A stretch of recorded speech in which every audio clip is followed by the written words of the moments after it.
असंभव सा लगता होगा कभी दरियाओं को पार करना, लेकिन किसी की सोच और प्रयासों ने इसे भी संभव बना दिया। हेलो एवरीवन, तो आप सबका वेलकम है आज के हमारे इस नए सेशन में, जो कि है CSIR नेट अचीवर्स। एंड आज हम मिलेंगे हमारे न्यू CSIR नेट अचीवर्स शीतल कुमावत जी से। शीतल हमारे इमोशन बैच की स्टूडेंट है एंड इन्होंने पूरा जो भी प्रिपरेशन किया CSIR नेट का, सारे टॉपिक्स का प्रिपरेशन इमोशन बैच में वहां पे ही लाइव सेशंस करके सारे टॉपिक्स को प्रिपेयर किया। एंड इसलिए आज ये हमारे लिए बहुत खुशी की बात है कि इमोशन बैच से जो शीतल ने पढ़ाई की उसके साथ सारे टॉपिक्स को प्रिपेयर किया एंड इस CSIR नेट के एग्जाम में इतना अच्छा रिजल्ट लाया। तो सबसे पहले आप सबका वेलकम है एंड शीतल आपका भी वेलकम है आज के हमारे इस धन्यवाद CSIR सर। नेट अचीवर्स के इस सेशन में। जी sir, thank you sir. Yes, and हम पूरे सारे स्टूडेंट की तरफ से, हमारे इमोशन बैच के सारे स्टूडेंट की तरफ से एंड पूरे IFS फैमिली की तरफ से शीतल आपको बहुत बहुत congratulations. Thank you sir. Yes, और आज हम बहुत खुश है कि इमोशन बैच में रह के, क्योंकि इमोशन बैच के स्टूडेंट इतने अच्छे से इतना हार्डवर्क करते। अभी भी हम जब इमोशन बैच में पढ़ाने आते हैं तो हमें बहुत मतलब इतना एंजॉयमेंट होता है और इतने अच्छे से मतलब वहाँ पे पढ़ाई भी होती है और सारे स्टूडेंट इतने हार्ड वर्किंग है, एज वेल एज वो इतना अच्छे से लाइव सेशंस को अटेंड करते, सीरियसली नोट्स प्रिपेयर करते, क्वेश्चन प्रैक्टिस करते। एंड अगर वो सारे स्टूडेंट की जो सारे इतने अच्छे से पढ़ाई करके अगर इनका सिलेक्शन होता है तो बहुत खुशी होती है। तो वेरी वेरी कॉन्ग्रेचुलेशन शीतल कि इस CSIR एग्जाम में, जो हमारा जुलाई में CSIR एग्जाम हुआ था, इस एग्जाम में शीतल ने बहुत अच्छे रैंक से JRF क्वालिफाई किया है। तो इसलिए आपको बहुत बहुत कॉन्ग्रेचुलेशंस। धन्यवाद सर। यस, तो सबसे पहले मैं इंट्रोड्यूस कर रहा था आपको। शीतल कुमावत ये हमारे इमोशन बैच की स्टूडेंट है एंड शीतल ने बॉटनी में MSc कंप्लीट किया है। उनका बॉटनी सब्जेक्ट था ये सिक्कर से। और शीतल ने पूरी जो प्रिपरेशन है अपने घर पे रह के, घर पे ही अच्छे से डेडिकेशन के साथ कंसिस्टेंसी मेंटेन करके पूरी स्टडी की है एंड सारे टॉपिक्स का प्रिपरेशन किया है। तो सबसे पहले शीतल, बहुत सारे स्टूडेंट एक डाउट पूछते हैं या बहुत सारे स्टूडेंट का ये कहना होता है कि घर पे पढ़ाई करना बहुत डिफिकल्ट है, एज वेल एज घर पे एनवायरमेंट नहीं होता, घर पे कंसिस्टेंसी मेंटेन नहीं होती, डिस्ट्रैक्शंस होते और घर वाले काम भी बताते और उसमें हमारा टाइम चला जाता है, तो पढ़ाई के लिए टाइम ज्यादा मिलता नहीं है। या कभी कभी हम ही थोड़े लेजी बन जाते, घर पे कंफर्ट जोन में चले जाते और पढ़ाई नहीं होती। तो इतने सारे प्रॉब्लम से, इतने सारे ऑब्स्टेकल से इसको ओवरकम करना और उसके बाद CSIR नेट में इतना अच्छा रिजल्ट लाना, ये कैसे पॉसिबल हुआ? सर, इसके लिए तो मेरी फैमिली जिम्मेदार है। सर, अच्छा। फैमिली ने हर जगह सपोर्ट किया और यस। इसके साथ साथ मैंने लाइब्रेरी भी ज्वाइन कर ली थी। जब मुझे गांव में अगर प्रॉपर टाइम नहीं मिल रहा था तो मैंने लाइब्रेरी ज्वाइन कर ली। लगभग 4 से 5 घंटे या 6 से 7 घंटे मैं वहीं पढ़ा करती थी। वाह, तो ये बात मुझे बहुत अच्छी लगी कि देखिए हमारे जो भी फैमिली के सब होते वो हमें बहुत सपोर्ट करते और आज उन्हीं के सपोर्ट से, एज वेल एज फैमिली का जो सपोर्ट होता है वही मेजर रोल प्ले करता है कि जिससे हम कोई भी मतलब आपको करियर करना है वो आप करियर कर सकते हैं। कोई एग्जाम क्वालिफाई करनी है तो भी आप अच्छे से उसको प्रिपेयर कर सकते हैं, घर पे रह के भी अच्छे से पढ़ाई कर सकते हैं। एंड इसका बेस्ट एग्जाम्पल है शीतल कि घर पर रहकर सारे घर पर पूरा मेंटेन करके एज वेल एज पढ़ाई करके उन्होंने इतने अच्छा रिजल्ट लाया। तो शीतल, आपने इमोशन बैच में पढ़ाई की और हाँ सर। बहुत सारे स्टूडेंट है IFS फैमिली के, सब बहुत सारे स्टूडेंट इमोशन बैच में पढ़ाई करके उनका JRF क्वालिफाई हुआ। तो क्या इमोशन हाँ। बैच में आपने जब पढ़ाई की तब आपको ऐसा नहीं लगा कि इमोशन बैच में जो टाइम लग रहा है वो थोड़ा सा ज्यादा लग रहा है, हाँ? या सर ऐसा? मुझे ऐसा नहीं लगा। अच्छा, नहीं लगा। और इमोशन बैच में, क्योंकि बहुत सारे स्टूडेंट बोलते हैं कि सर इमोशन बैच में थोड़ा सा मतलब लेट टॉपिक कंप्लीट होते हैं, थोड़ा ज्यादा टाइम जाता है, इंटरेक्शंस बहुत ज्यादा होते हैं यूट्यूब पे, तो थोड़ा टाइम ज्यादा चला जाता है। तो ऐसा कुछ आपको नहीं लगा जब आप लाइव सेशंस करते थे तब? नहीं सर, ऐसी कोई प्रॉब्लम नहीं थी। रिकॉर्डेड कोर्स में मुझे प्रॉब्लम थी कि ग्रामीण एरिया था तो काम ज़्यादा होते थे और खेत हम्म। वगैरह का ये सभी काम होते थे, तो मुझे प्रॉपर टाइम नहीं मिलता। कभी-कभी ऐसा होता था कि 15-20 दिन बिल्कुल ही पढ़ाई नहीं होती, यस। कभी-कभी अच्छे से पढ़ लिया। तो इसलिए मैं रिकॉर्डेड कोर्स तो मैंने परचेज़ नहीं किया। और जैसे ही इमोशन वैसे स्टार्ट हुआ था, मैंने जब जॉइन किया था, तो इमोशन वैसे मैंने स्टार्ट कर दिया कि होता है जितना, वहीं से कवर करेंगे। फिर यस। धीरे-धीरे मैंने लगभग सभी यूनिट की, आपने जो इमोशन बैच में पढ़ाई थी, सभी यूनिट के मैंने नोट्स बना लिए और वाओ। रिवाइज़ करने लगी, तो मुझे ऐसा नहीं लगा कि ऐसा होगा, कुछ प्रॉब्लम होगी या फिर हाँ। ज़्यादा टाइम लग रहा है। जितना मुझे टाइम मिला उसके अकॉर्डिंग तो ये सब इमोशन बेस में बिल्कुल ठीक चल रहा था। यस, तो देखिए, मैंने बहुत सारे स्टूडेंट का एक डाउट होता है शीतल, जो आपने अब आज उनका क्लियर कर दिया कि चाहे आप कैसे भी पढ़े, अगर आप में खुद में मतलब सेल्फ बिलीव है कि आप खुद पे बिलीव करते हो, दूसरा आपको अगर पता है कि आप जैसे भी करके आप प्रिपरेशन करना चाहते हो, तो आप किसी भी वैसे प्रिपरेशन करके आप रिजल्ट ला सकते हो। एंड और एक चीज सर कि जो टाइम मैनेजमेंट है या जो आपको प्रिपरेशन करना है, उसका जो शेड्यूल है, ये आपको खुद को ही मेंटेन करना पड़ेगा। करेक्ट? जी सर। जैसे शीतल खुद खेत में भी काम करती है घर पे, या घर के भी सारे काम होते हैं। यस, क्योंकि गांव में तो सारे काम ये आपको ही करने पड़ते होंगे, हाँ? सर लड़के हैं, लड़कियों को करने पड़ते हैं सारे काम, हाँ, छोड़ तो नहीं ये सकती हूँ। तो इसीलिए मैंने पूछा कि घर के काम भी हमें करने हैं, एज वेल एज खेत के भी काम आते हैं कि जो खेत के भी करने हैं। तो ये सब करते करते पढ़ाई के लिए टाइम बचता था क्या शीतल? तो कभी-कभी ऐसा होता था जब खेत वाला सीज़न चलता था, तो होता था 15-20 दिन बिल्कुल भी टाइम नहीं मिला। हम्म। फिर कभी-कभी ऐसा होता था कि पूरा दिन आराम से 7-8 घंटे, 10 घंटे भी पढ़ाई हो गई। यस। ऐसे कंटिन्यूटी नहीं रही मेरी।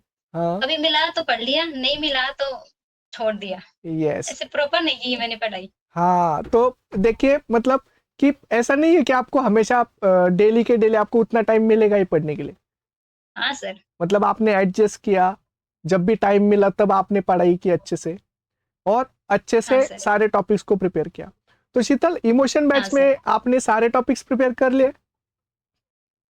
हाँ सर, मैंने लगभग कंप्लीट यूनिट की थी, जितने लगभग मैंने 8 से 9 यूनिट प्रिपेयर की थी वहाँ से। यस। तो शीतल, मेरा एक बहुत इंपॉर्टेंट क्वेश्चन है, क्या मैं पूछ सकता हूँ आपसे? जी सर, यस। पूछिए। हाँ, क्या इमोशन बैच से पढ़ाई करके आपका सीएसआर नेट में जेआरएफ क्वालिफाई हो सकता है? बिल्कुल हो सकता है सर, सफिशिएंट है, मोर देन सफिशिएंट है इमोशन वैसे, जितने भी नोट्स बनाओगे ना, हाँ। अच्छी रैंक भी आ सकती है सर, मैं तो ये मानती हूँ। यस, तो देखिए, मतलब बहुत सारे स्टूडेंट के लिए ये एक मतलब बहुत अच्छा पॉइंट मिला कि आप अगर प्रिपरेशन करना है, क्योंकि बहुत सारे स्टूडेंट ऑफलाइन क्लास में भी प्रिपरेशन करते हैं, as well as live class में भी प्रिपरेशन करते हैं, रिकॉर्डेड कोर्स रिकॉर्डेड बैच में भी प्रिपरेशन करते हैं, और इमोशन बैच में भी प्रिपरेशन करते हैं। एंड इमोशन बैच में भी आप अगर अच्छे से सीरियसली अगर प्रिपेयर करो, सबसे इंपॉर्टेंट है डेडिकेशन, कि आपका 100% डेडिकेशन होना चाहिए। सही है ना शीतल? हाँ सर, यस। बिल्कुल। आप हार्ड वर्क करने के लिए रेडी होने चाहिए। सही है? जी। यस। आप हाँ फोकस्ड सर। होने चाहिए, डिस्ट्रैक्ट नहीं होना है, हाँ सर। आपको हाँ सर। कंसिस्टेंसी मेंटेन करनी है, और आपका क्वेश्चन बिल्कुल, प्रैक्टिस और डेली के डेली आपको प्रिपरेशन करना ही है। अगर आप ये सारी चीजें करना ही मेंटेन है। करते हो, तो आपका रिजल्ट आ ही हाँ जाएगा। सर। करेक्ट? जी। जी यस। सर। तो शीतल, मुझे एक क्वेश्चन यहाँ पे आपको पूछना है कि जिस तरह से मतलब इमोशन बैच में आप पढ़ रहे थे, जिस तरह से टॉपिक वहां पे कंप्लीट होते, तो जी आपका सर। ऐसे पढ़ाई का ऐसा क्या यूनिक स्टाइल था, या आपकी ऐसी कौन सी यूनिक स्ट्रेटजी थी कि जिसके वजह से आपका सीएसआर नेट में इतना अच्छा रैंक आया, या इतना अच्छा रिजल्ट आया? सब जी सर, सबसे पहले तो मैंने जितनी भी नीट पढ़ी थी, हम्म। सभी के नोट्स बनाए मैंने। अच्छा। प्रॉपर तरीके से नोट्स बनाए और हम्म। कंप्लीट रिवाइज़ किया और साथ-साथ में ट्यूशन प्रैक्टिस की। वाओ। मैंने जितने भी टॉपिक मिले जो मुझे ज्यादा इंटरेस्ट थे वो स्किप नहीं किए, वो प्रॉपर तरीके से तैयार किए थे सर। वाह। तो देखिए सबसे इंपॉर्टेंट की स्ट्रेटेजी यही थी कि इमोशन बैच में जितना होता है उतना सफिशिएंट है और ये मोर देन इनफ है। तो आपको जितना नेसेसरी है जितना सफिशिएंट है वो सारा बैच में हो रहा है। तो शीतल ने उन सारे टॉपिक्स के नोट्स बहुत अच्छे से बनाए और उन नोट्स को बार बार रिवाइज भी किया होगा। यस हाँ शीतल, सर। उसको जी बहुत सर बार बिल्कुल। रिवाइज भी किया और उसके साथ उसके क्वेश्चंस की प्रैक्टिस भी की। हाँ यस। और सबसे इंपॉर्टेंट कि जब आप नोट्स पढ़ते हो तो आपके नोट्स बहुत क्लियर हो जाते हैं। और दूसरा इमोशन बैच में तो बहुत एक अच्छी बात यह है कि फैकल्टी के पास बहुत सारा टाइम होता है उस टॉपिक को बहुत अच्छे से एक्सप्लेन करने का, उसके साथ बहुत सारे एग्जांपल्स देने का और उसी के साथ टॉपिक के साथ ही क्वेश्चन भी कराने का। जैसे इमोशन बैच में हम उस टॉपिक के साथ बहुत सारे क्वेश्चन भी कराते, करेक्ट। हाँ और सर। दूसरा जी सर। कि सबसे इंपॉर्टेंट एंड सबसे मतलब स्टूडेंट्स के लिए जो स्टूडेंट लाइक करते कि एंजॉयमेंट, कि फुल एंजॉयमेंट के साथ क्लासेस होते, फुल एनर्जी के साथ, करेक्ट। और हाँ सर। टॉपिक का रिवीजन भी बहुत अच्छा होता है क्योंकि बार बार बार बार वो टॉपिक में कंसेप्ट में कंटिन्यूअसली लिंकिंग किया जाता है, तो इससे रिवीजन भी हाँ अच्छा सर होता है। पर सबसे बिल्कुल। इंपॉर्टेंट चीज ये होती है कि अगर आप नोट्स भी पढ़ते हो तो नोट्स से आपको कंसेप्ट तो समझ में आएगा, बट अगर कंसेप्ट को अप्लाई करना है, अगर आपको क्वेश्चंस प्रैक्टिस करने, तो आपको उस कंसेप्ट को एप्लीकेशन बेस्ड पढ़ना पड़ेगा एंड एप्लीकेशन बेस्ड पढ़ने जी के लिए सर। आपको क्वेश्चन प्रैक्टिस ही करनी पड़ती है। तो शीतल फिर आपने क्वेश्चन प्रैक्टिस का कैसे मैनेजमेंट किया था? सर जो मैंने एग्जाम से पहले 3 मंथ पहले ट्यूशन प्रैक्टिस स्टार्ट कर दी थी। हम्म और ऐप में जितने भी टेस्ट थे और इसके अलावा यूनिट टेस्ट, टॉपिक टेस्ट सभी मैंने दिए। वहां से हम्म मुझे पता चला कि मैंने कौन से टॉपिक स्किप किए हैं हाँ और कौन से टॉपिक मेरे कमजोर हैं। हम्म मतलब जो टॉपिक मैंने अच्छे से तैयार नहीं किए थे वो मैंने ढंग से तैयार किए। और अच्छा इसके साथ साथ ट्यूशन गलत हो रहे हैं तो क्यों हो रहे हैं, कौन से हाँ टॉपिक मेरे वीक हैं, हम्म मैंने उस उनको स्ट्रॉन्ग किया। वाह वाह इसके अलावा जो मैंने पीवाई क्यू प्रैक्टिस की थी, उनको प्रॉपर 3 घंटे का टाइम देती थी हम्म और फिर एक पेपर की तरह लेकर मैंने वहीं से तैयारी की। कितना मेरा एक्यूरेसी होती है, कितने क्वेश्चन मैं अटेम्प्ट कर पाती हूँ और 3 घंटे में मुझसे पेपर होता है कि नहीं होता। यस। तो ये बात मुझे शीतल बहुत अच्छी लगी कि देखिए जैसे शीतल बोल रहे हैं ये बहुत इंपॉर्टेंट एंड ये सबसे यूनिक स्ट्रेटजी है कि आप मॉक इंटरव्यू मॉक टेस्ट जब देते हो तब आप उस एग्जाम के जोन में जैसे आप होते हो उसी पैटर्न में आपको एग्जाम देना चाहिए घर पे बैठ के भी। जैसे 3 घंटे का टाइम घड़ी लगाकर एग्जाम देना, दूसरा टाइम मैनेजमेंट करना एग्जाम के टाइम पे, उसी एग्जाम में जितना आपको मतलब जिस तरह से प्रेशर एग्जाम में क्रिएट होता है वैसे ही प्रेशर अगर आप घर पे भी क्रिएट करते हो तो आप उस प्रेशर को मैनेज करना सीख जाते हो, करेक्ट। जी सर। और डेली के डेली आप क्वेश्चन प्रैक्टिस करते हैं शीतल? हाँ बिल्कुल, मैं डेली की डेली क्वेश्चन प्रैक्टिस करती थी सर। हाँ, तो डेली के डेली क्वेश्चन प्रैक्टिस करना बहुत ही इंपॉर्टेंट होता है और डेली के डेली प्रिपरेशन करना भी बहुत इंपॉर्टेंट होता है। अगर आप डेली के डेली कंसिस्टेंसी मेंटेन करते हो तो आप एक दिन ऐसा होता ही है कि आपका प्रिपरेशन बहुत अच्छे से हो जाता है, आपको खुद को ही कॉन्फिडेंस आता है कि अब मुझे बहुत अच्छे से सारे टॉपिक आ रहे हैं, मेरे क्वेश्चंस भी सॉल्व हो रहे हैं। जी यस। सर। और शीतल बहुत इंपॉर्टेंट एक बात होती है कि घर पे बैठने के बाद एक एनवायरनमेंट होता है, वो घर का एनवायरनमेंट होता है। तो पढ़ाई जी का अगर एनवायरनमेंट ना हो तो फिर डिस्ट्रैक्शंस या टाइम मैनेजमेंट का इश्यू होता है। तो फिर आपने क्या हाँ पढ़ाई सर। के लिए टाइम टेबल बनाया था? नहीं सर, मेरे पास टाइम टेबल वाला ऑप्शन था ही नहीं, क्योंकि प्रॉपर टाइम आपको ऐसा तो मुझे ऐसा नहीं था कि आपको 4 5 से 5 घंटे हाँ मिल गए, 6 घंटे मिल गए। कभी कभी ऐसा होता था कि टाइम नहीं मिला तो मैं ऐसे करती थी, क्लासेस चालू कर लिया 2 की स्पीड में, कान में ईयरबड लगाए और वहीं हाँ से बस रिवीजन स्टार्ट कर दिया। यस ऐसे करती थी सर। और प्रॉपर टाइम मिला तो क्वेश्चन प्रैक्टिस भी किया और रिवाइज भी किया। पर ज्यादातर मेरा मोस्टली रिवीजन तो मेरा क्लासेस ही हुआ है। जैसे प्रांशु सर ने बताया था कि आप जब काम करते हो तो उसके साथ साथ क्लासेस ऑन रखा करो। सर हाँ मैंने वही किया, क्लासेस ऑन रखी और उसके साथ साथ रिवाइज किया। यस। तो देखिए सबसे इंपॉर्टेंट कि हमेशा ही टाइम टेबल आपका फॉलो नहीं होगा या टाइम टेबल कभी कभी पॉसिबल भी नहीं कि उस टाइम पे आप फ्री हो, क्योंकि क्या होता है कि कभी कभी हम दूसरे काम या बहुत इंपॉर्टेंट काम भी होते हैं कि जो हम कर रहे होते हैं, तो हमें टाइम नहीं मिलता। तो डेली का डेली ना सही, बट जब भी आपको टाइम मिले तब प्रिपरेशन करनी है और खुद के पढ़ाई को खुद ही मैनेज करना है। और अगर आप ऐसे शेड्यूल बनाते हो और ऐसे पढ़ाई करते हो तो आप इजीली सारे टॉपिक को अच्छे से कवर कर सकते हो। तो जी सर। शीतल, एक बहुत सारे स्टूडेंट एक क्वेश्चन पूछ रहे हैं अभी कि सपोज अभी दिसंबर में एग्जाम होगा, तो उस एग्जाम के लिए बहुत कम दिन बाकी है, 60 to 70 डेज। तो क्या अभी से हाँ अगर सर। प्रिपरेशन स्टार्ट करे तो उन स्टूडेंट का भी जेआरएफ हो सकता है क्या? उनका भी प्रिपरेशन हो सकता है क्या 60 डेज में? जी सर, आराम से हो सकता है।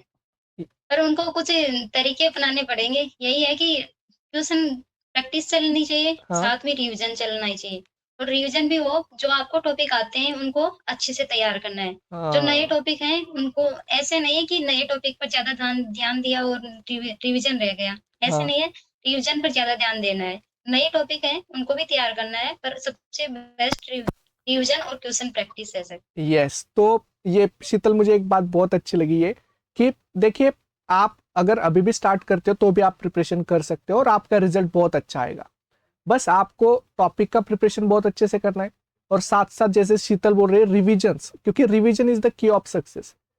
जो भी आपका सिलेक्शन होगा वो रिविजन से आएगा, क्योंकि रिविजन्स ही आपके टॉपिक को क्लियर करते और कंसेप्चुअल क्लियरिटी आपके रिविजन से आती है। और रिविजन्स आपको करना ही होगा और साथ साथ ही करना होगा जब आप टॉपिक प्रिपेयर करें। यस।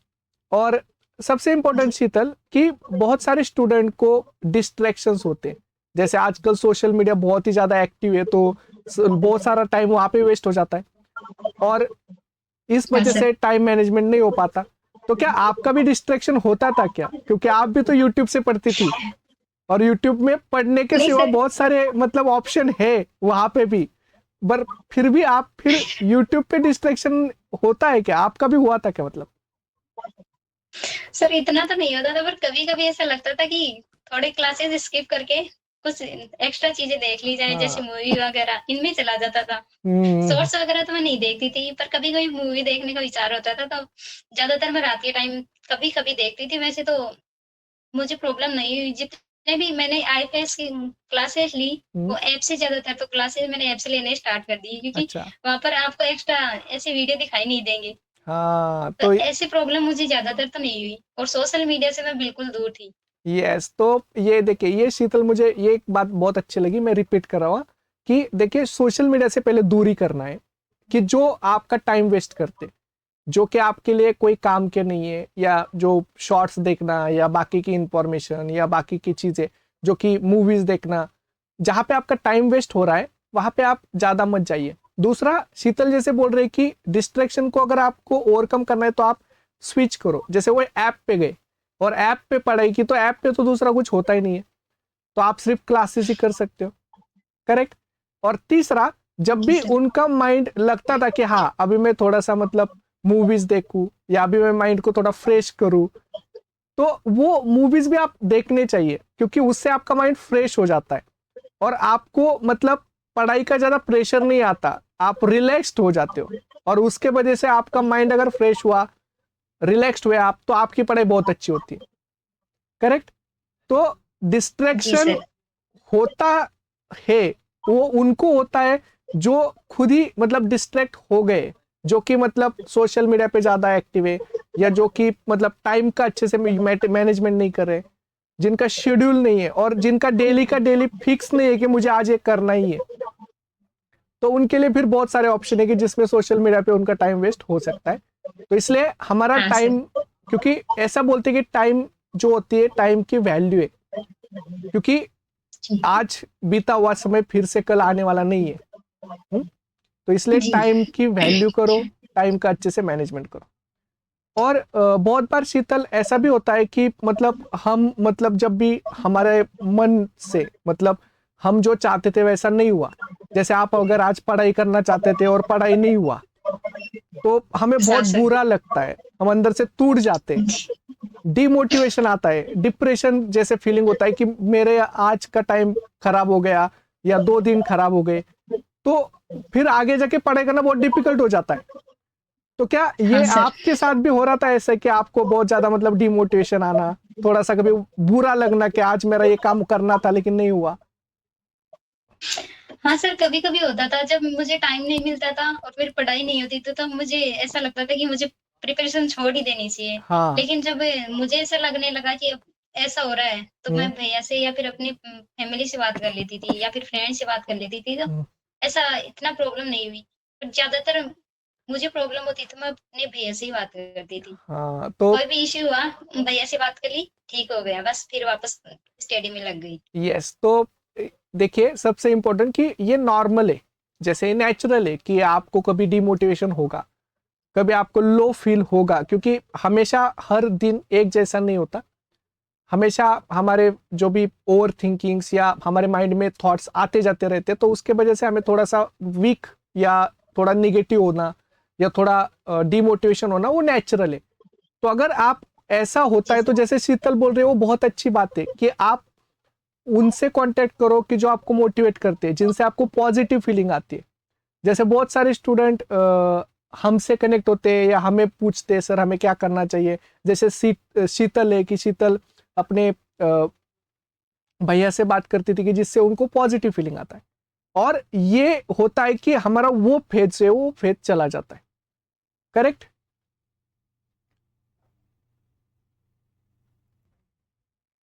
तो यहाँ पे कि सबसे इंपॉर्टेंट, अगर आपको डिमोटिवेशन भी आए या कभी वीक फील हो तो आपको फिर से पॉजिटिव होने के लिए आपको हेल्प लेनी है। आप अपने टीचर से बात कर सकते हैं, आप अपने फैमिली मम्मी पापा से बात कर सकते हैं, एज वेल एज जैसे शीतल अपने भैया से बात करते हैं तो उनको बहुत मतलब पॉजिटिव फीलिंग आता है, और उस फेज से आपको बाहर आना है ताकि आप फिर से फ्रेश हो जाओ और फिर से आप अच्छे से पढ़ाई करना स्टार्ट कर दो।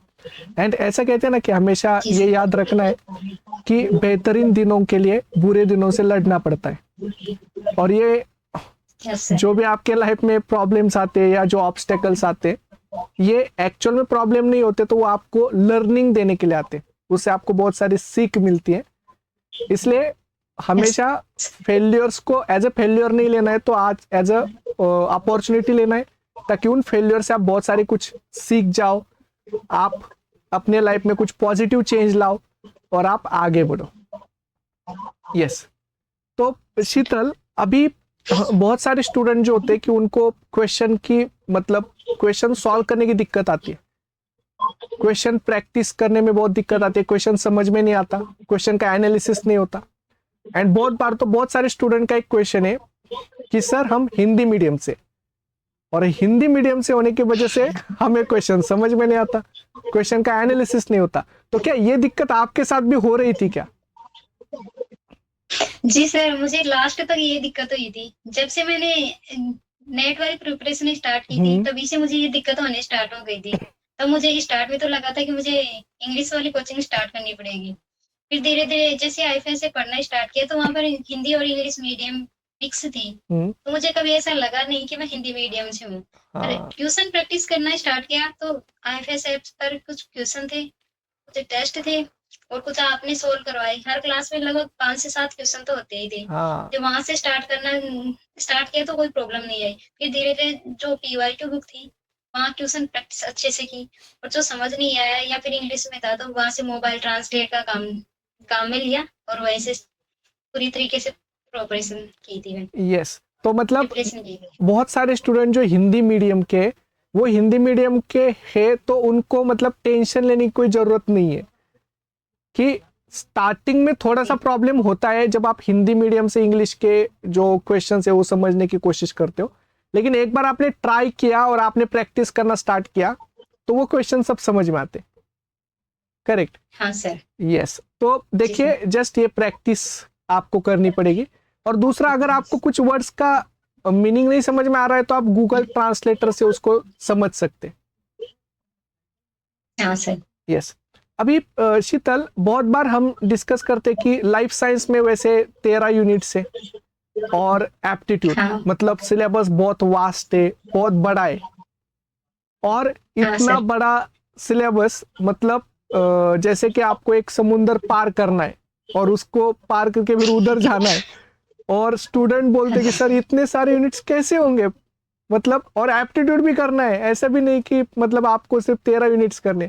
तो इतना जी डिफिकल्ट सिचुएशन कि इतने बड़े टॉपिक्स, इतना वास्ट सिलेबस, और इसको करने के लिए फिर आपने किस तरह से प्रिपरेशन किया, आपकी स्ट्रेटजी क्या थी? सर, मैंने इमोशन बेस से लगभग 7 से 8 यूनिट तो प्रॉपर तरीके से तैयार की थी।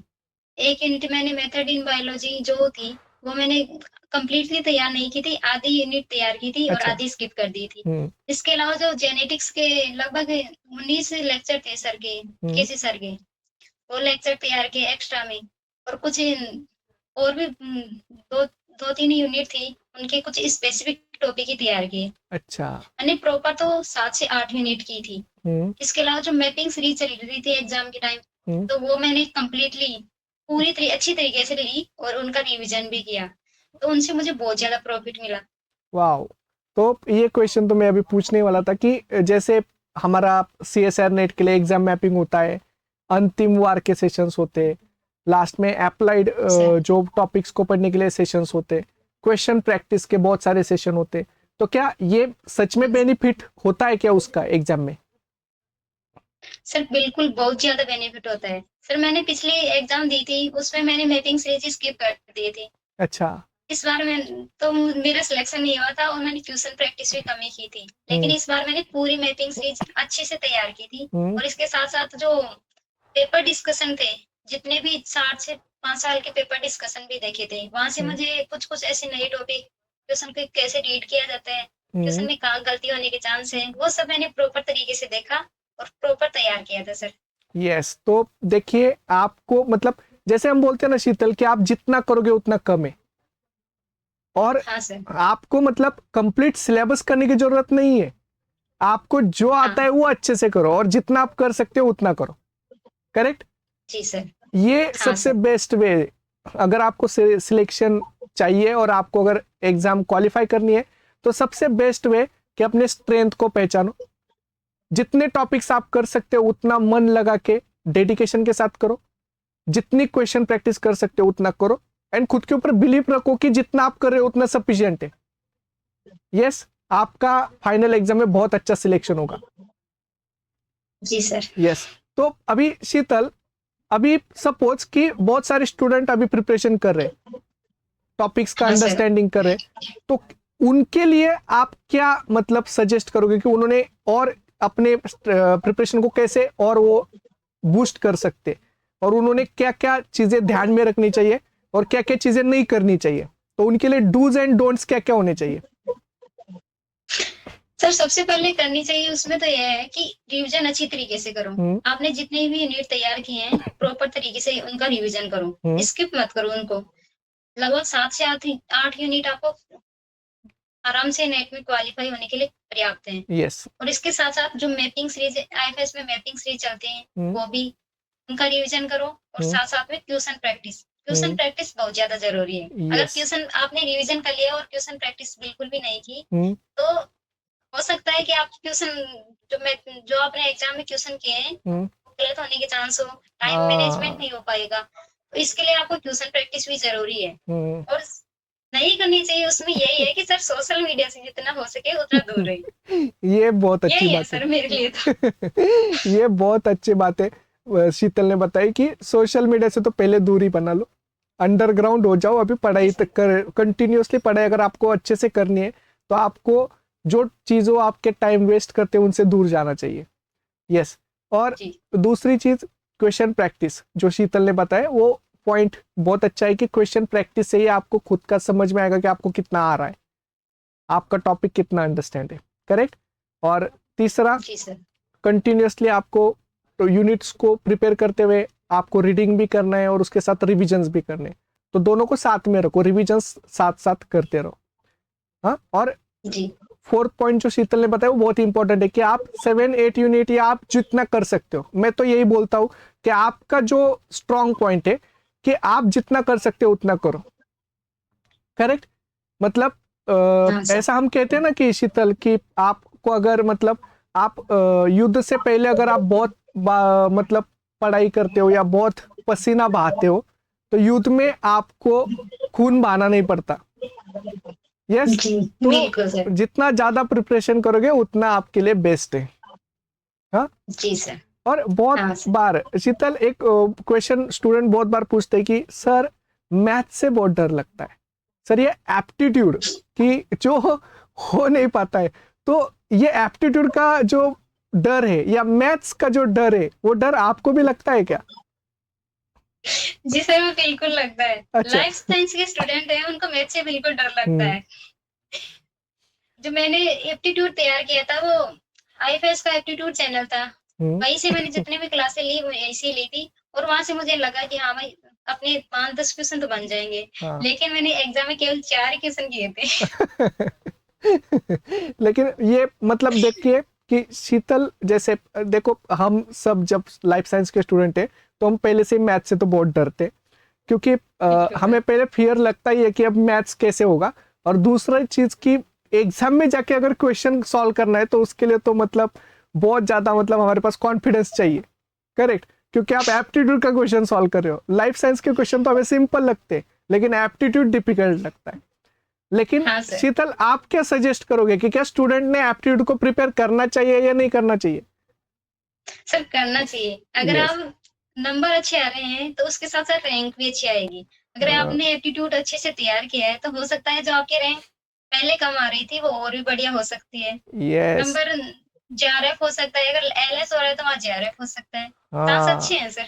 यस, तो देखो शीतल ने बहुत अच्छी बात बोली यहाँ पे कि आपको एप्टीट्यूड करना ही चाहिए, क्योंकि ये आपके लिए नेसेसरी है। क्योंकि एप्टीट्यूड हाँ सर। आपको जेआरएफ भी दिलाता है, आपको रैंक भी दिलाता है, और आपका सिलेक्शन भी करवाता है। क्योंकि बहुत जी सारे सर। स्टूडेंट जो होते हो बी और सी को बिलीव करते हैं कि बी एंड सी करेंगे सर, एप्टीट्यूड नहीं होगा क्योंकि हमें मैथ्स नहीं आता। लेकिन ऐसा नहीं है, एप्टीट्यूड में प्योर मैथ्स नहीं आता, लॉजिक्स आते। आपको लॉजिकल हाँ सर। या आपका ग्राफिकल इंटरप्रिटेशन या आपका जो लॉजिकल रीजनिंग है, कितने सिंपल सिंपल क्वेश्चन आते हैं एप्टीट्यूड के, कि कोई भी स्टूडेंट अगर हाँ सर। एप्टीट्यूड को थोड़ा भी प्रिपेयर करे तो 6-7 क्वेश्चन कर सकता है। जैसे शीतल भी बोल रही थी कि मैं 7-8 तो क्वेश्चन हाँ करना सर। चाहती थी, इवन 7-8 करना चाहती थी इसलिए तो 5 क्वेश्चन हो पाए। करेक्ट, अगर आप प्रिपेयर ही नहीं जी करोगे सर। तो फिर बहुत बड़ा लॉस है। एंड हाँ सर। दूसरा कि अगर आप लाइफ साइंस में जब प्रिपेयर करते हैं तो कभी कभी हमें सैचुरेशन भी आता है, मोनोटोनी हो जाती हाँ है सर। कि कभी पढ़ाई नहीं होता। तो आप जस्ट फन के लिए या एंजॉयमेंट के लिए एप्टीट्यूड तब पढ़ सकते हो, क्योंकि वो आपको रिलैक्स कर देता हाँ है सर। और आपके स्ट्रेस पूरा रिलीज हो जाता हाँ है। क्योंकि सर। एप्टीट्यूड पे हम दिमाग लगाते हैं तो हमें अच्छा लगता है कि इस टॉपिक को, इस प्रॉब्लम को कैसे सॉल्व कर सकते हैं। हाँ और सर। हाँ, तो ये बहुत अच्छी बात है, एप्टीट्यूड सबको प्रिपेयर करना ही चाहिए। साथ साथ लाइफ साइंस के यूनिट्स को भी साथ साथ ही प्रिपेयर करना चाहिए, उसका भी रिवीजन करना चाहिए। और शीतल, जी सर। एग्जाम से पहले स्टूडेंट्स मॉक टेस्ट देते, जैसे हाँ सर। आईएफएस में भी ऑनलाइन मॉक टेस्ट होते या लाइव टेस्ट सीरीज में भी मॉक टेस्ट होते। तो क्या मॉक टेस्ट का बेनिफिट मिलता है फाइनल एग्जाम में? बिल्कुल सर। वहां से हमें टाइम मैनेजमेंट का पता चलता है। हम्म। यहाँ पता चलता है कि 3 घंटे में आप क्वेश्चन कितने करते हो, और साथ साथ में अगर अगर क्वेश्चन प्रैक्टिस की है हम्म। तो वहां पर गलत होने के चांस कम हो जाते हैं। हमें ये हाँ। पता चलता है कि कौन से टॉपिक हमने प्रिपेयर नहीं किए, कौन हम्म। से स्किप हो गए, या फिर किसकी अच्छी से तैयारी नहीं है। जो हम्म। क्वेश्चन गलत हुए हैं तो गलत क्यों हुए हैं, इनका पता करने के लिए हमें जो टॉपिक प्रिपेयर किए हैं वो भी अच्छे से तैयार करने पड़ते हैं फिर से। यस। मतलब रिवीजन भी हो जाता है, क्वेश्चन प्रैक्टिस के साथ साथ हमें एक्यूरेसी का पता चलता है। तो ये सबसे मतलब अच्छी बात थी शीतल कि जो आपने बताई। मैं फिर से रिपीट कर रहा हूँ कि मॉक टेस्ट से आपका रिवीजन बूस्ट होता है, आपको जी अपने सर। स्ट्रॉन्ग पॉइंट्स पता चलते हैं, आपको अपने हाँ मिस्टेक्स सर। पता चलते हैं, आपके निगेटिव कहाँ पे हो रहे हैं, ताकि आप अगर मॉक टेस्ट में जान लो तो फाइनल एग्जाम में आपकी गलती नहीं होगी या गलतियां हाँ कम हो सर। जाएगी। और जैसे जी। शीतल बोल रही है कि मॉक टेस्ट एक आईना होते हैं एग्जाम से पहले, कि जो आपको रियलिटी बताते हैं कि आपकी सच्चाई क्या है, आपका प्रिपरेशन कितना जी। हुआ है। करेक्ट, तो इसलिए हाँ सर। मॉक टेस्ट देने ही चाहिए, क्योंकि मॉक टेस्ट से ही आपका प्रिपरेशन बूस्ट हो जाएगा और आपको खुद को पता चल जाएगा कि मुझे एग्जाम में किस तरह से क्वेश्चंस को सॉल्व करना है। करेक्ट।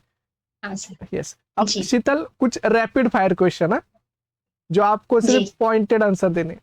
तो जो अगर सपोज हम देखें कि टोटल 13 यूनिट से लाइफ साइंस के और एप्टीट्यूड भी है, तो आपकी सबसे फेवरेट यूनिट कौन सी है? या सर कौन? मेरी तो डेवलपमेंट बायोलॉजी और सेल सिग्नलिंग है, अरे वाह। 2 यूनिट। और कौन से?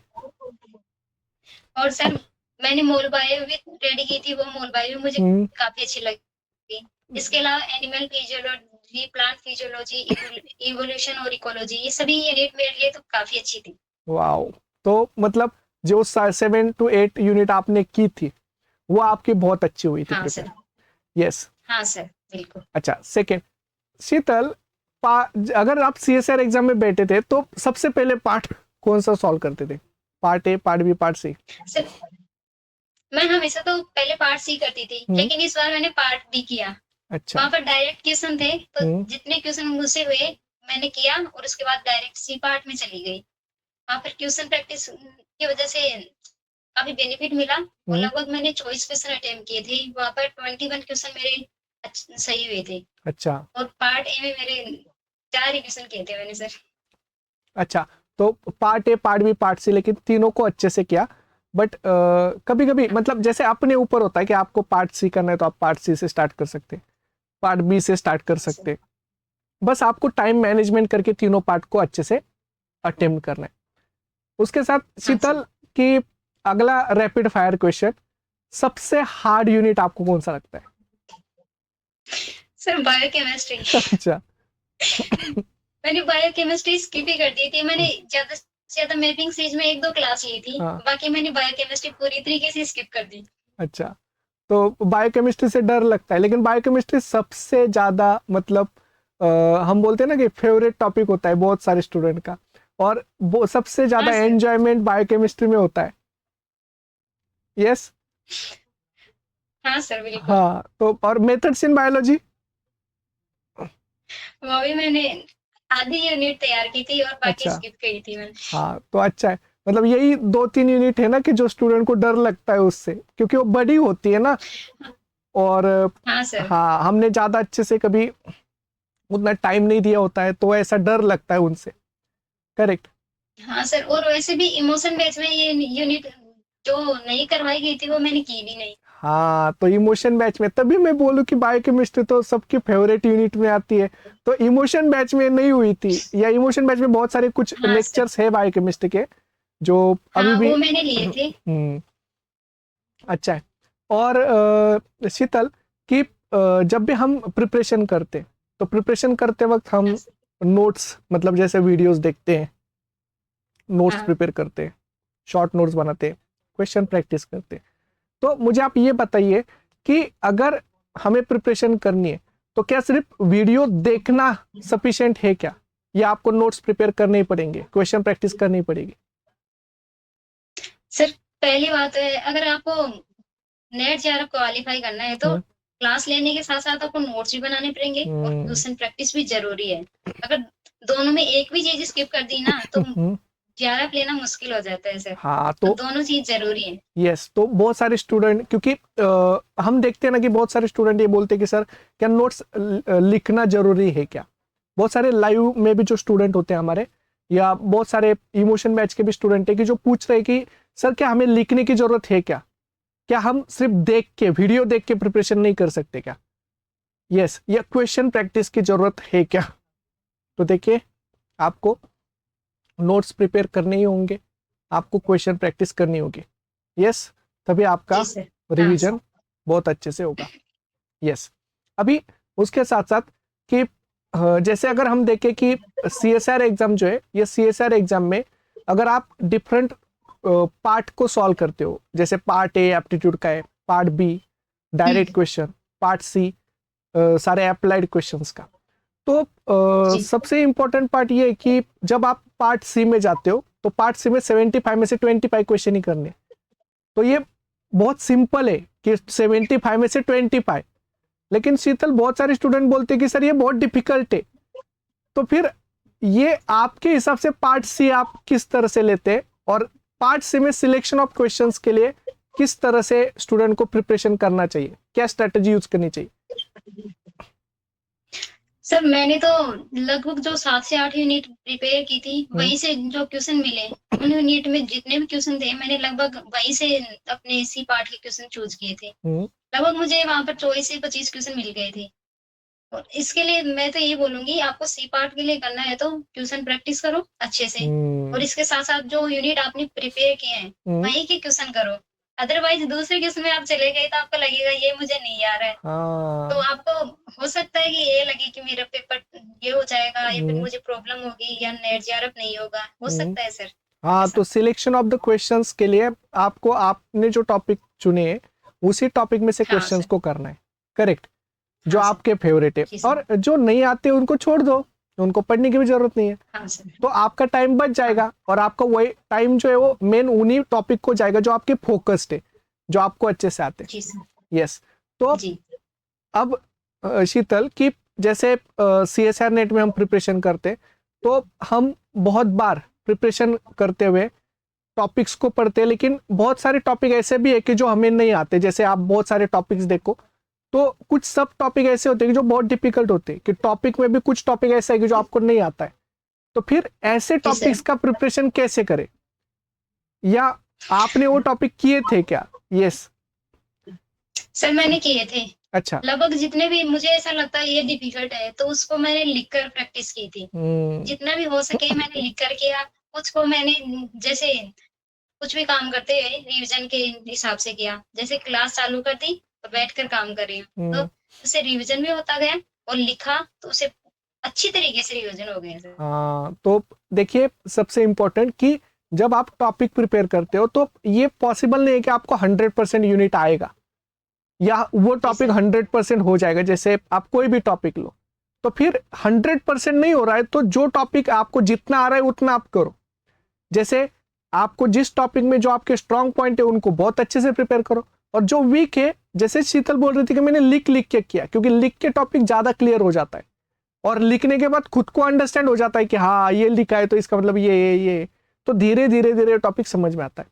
और ऐसे वीक टॉपिक को भी आप अपने स्ट्रांग पॉइंट्स बना सकते हैं, या मे बी वो आपके वीक हो तो भी आप पढ़ के इसलिए जाओ ताकि आपको सी पार्ट का नहीं तो एटलीस्ट बी पार्ट का क्वेश्चन मिल जाए। मतलब कहाँ कहाँ पे तो लिंक लग जाए, कहाँ पे तो कोई क्वेश्चन हाँ सर। हो जाए। ऐसा तो होता है ना शीतल, कि बहुत सारे कंसेप्ट बिल्कुल हमने सर। MSc में पढ़े लेकिन CSR नेट में काम में आया।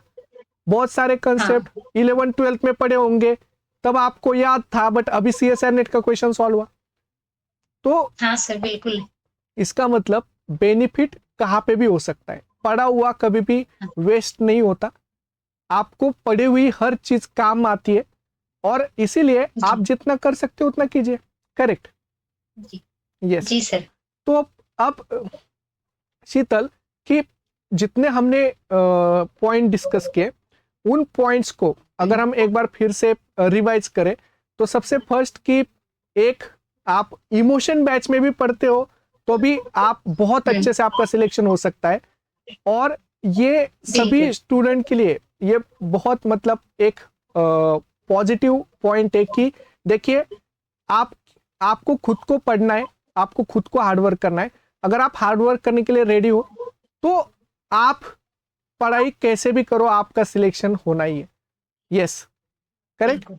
दूसरा, पढ़ाई करते समय आप नोट्स का प्रिपरेशन कीजिए, शॉर्ट नोट्स प्रिपेयर कीजिए, या आप क्वेश्चन प्रैक्टिस कीजिए, लेकिन डेली की डेली प्रिपरेशन कीजिए। जब भी टाइम मिलता है तब भी पढ़ाई कीजिए, और कंसिस्टेंसी मेंटेन रखिए। और तीसरा, जैसे हमने बोला कि mock test and question practice करते रहिए। अब शीतल, बस हमें सिर्फ इतना बताना है कि जो स्टूडेंट अभी प्रिपेयर कर रहे हैं CSR एग्जाम के लिए, जी। तो उनके हाँ। लिए आपकी जो होगी वो अगली स्ट्रेटजी उनके लिए क्या होनी चाहिए, या आपको क्या लगता है कि उन्होंने किस तरह से प्रिपरेशन करना चाहिए? लास्ट में सिर्फ रिवाइज करके आप बताइए कि उन्होंने क्या क्या करना चाहिए, बस इतना। सबसे पहले तो उन्हें जितने भी यूनिट तैयार किए हैं हम्म, उनको रिवीजन करना चाहिए, हम्म, और साथ में question practice, yes. Regular question practice करना चाहिए, और जो वीक पॉइंट है उसको स्ट्रॉन्ग बनाने की कोशिश करनी चाहिए बस से। हाँ, बस ये सबसे इंपॉर्टेंट पॉइंट है कि वीक पॉइंट को स्ट्रांग बनाओ, क्वेश्चन प्रैक्टिस करें, जी सर। नोट्स प्रिपरेशन करें, और जी। अच्छे से। एक तो है कि देखिए, ऐसा कहते हैं शीतल कि आधी लड़ाई हम तब जीत जाते हैं जब आप खुद के ऊपर बिलीव करते हो कि ये आप चीज जी, कर बिल्कुल। सकते हो। ये सबसे इंपॉर्टेंट है, सेल्फ बिलीव सबसे इंपॉर्टेंट है। दूसरा, जी सर। डिस्ट्रैक्शन से दूर रहो, सोशल मीडिया से दूर रहो, हाँ। करेक्ट। और जितना आप प्रिपेयर कर सकते हो उतना कॉन्फिडेंस के साथ और जितने अच्छे से कर सकते हो उतना अच्छे से आप प्रिपरेशन करते रहिए। सही, यस। हाँ। तो ये आज का जो सेशन था, तो ये बहुत ही ज्यादा मतलब आप सबके लिए इंपॉर्टेंट भी है, क्योंकि इमोशन बैच में पढ़ के शीतल ने इतना अच्छा रिजल्ट आया। बहुत सारे स्टूडेंट जो इमोशन बैच में आज लाइव लेक्चर्स भी कर रहे और प्रिपरेशन कर रहे, तो देखिए इसी तरह से आप मेंटेन कीजिए पढ़ाई, अच्छे से प्रिपरेशन कीजिए, अच्छे से क्वेश्चन प्रैक्टिस कीजिए, आपका भी रिजल्ट बहुत अच्छा आएगा। खुद के ऊपर बिलीव रखिए।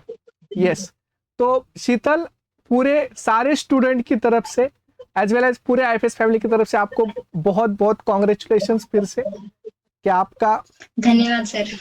इस सीएसआर एग्जाम में इतना अच्छा रैंक आया, इतना अच्छा रिजल्ट आया। और जी सर।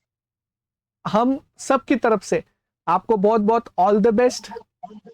यस, जी सर, धन्यवाद सर। हाँ। और आज के जो सेशन में बहुत सारे पॉइंट्स, बहुत सारे डाउट्स जो आपने स्टूडेंट्स के इतने अच्छे से क्लियर किए, आपके सारे जी जो सर। भी एक्सपीरियंस को आपने बताया, आपके स्ट्रेटजी बताए, तो इस सब के लिए आपको हमारे सारे स्टूडेंट की तरफ से और पूरे आईएफएस फैमिली की तरफ से बहुत बहुत थैंक यू। धन्यवाद सर। यस, एंड आज मुझे बहुत अच्छा लगा कि हमारे इमोशन बैच के जो स्टूडेंट है वो इतना अच्छा रिजल्ट आया। और ये सबसे मतलब बहुत खुशी की बात है, क्योंकि हम लाइव इंटरेक्शन करते हैं तब जब हम स्टूडेंट्स को बोलते हैं कि देखिए आप भी अच्छे से प्रिपेयर करेंगे तो आपका भी बहुत अच्छा रिजल्ट आएगा। जी सर। और आपने इतनी अच्छी मेहनत की है, इतना अच्छा हार्डवर्क किया है। यस, तो अब रिजल्ट आ गया है, अब बहुत मतलब ये खुशी की बात है। तो आप सब के लिए, तो आप स्टूडेंट भी, जो भी स्टूडेंट आप और भी कुछ पूछना चाहते हैं, आपके भी कोई डाउट्स होंगे तो आप वीडियो के नीचे जरूर कमेंट कीजिए। और आपको ये सेशन कैसे लगा ये भी आप जरूर बताइए। And thank you so much for आप सबको, and thank you so much Sheetal. Thank you sir. Yes, thank you इतना अच्छे से हम सबको गाइड करने के लिए और अपने स्ट्रेटजीज जो है वो शेयर करने के लिए। Thank you so much. जी sir, thank you. Thank you.